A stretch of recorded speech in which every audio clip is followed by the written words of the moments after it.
திறமையை பார்த்துட்டேன்னு வச்சாங்களேன், எனக்கு அவன் ரசிகன் ஆயிடும். எனக்கு ஜபா ஜான் ஜெபராஜ் கூட which attracted me, it is more than his anointing, his songs விட பர்சனலாக நான் பழகும்போது he was humble man. I don't know how he is acting in front of the stage, but he is a very humble man.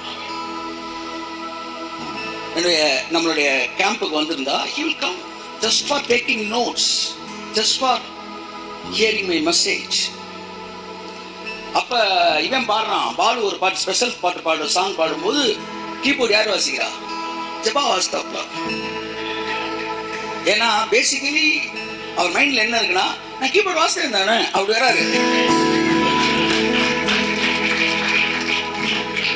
இவன் இந்த video யூடியூப்ல போட்டோம்னு வச்சுன்னா உடனே அதை எடுத்து விடு. ஒரு மனுஷத்தை ஹம்பிள் பண்ணி பண்றது should not advertise. So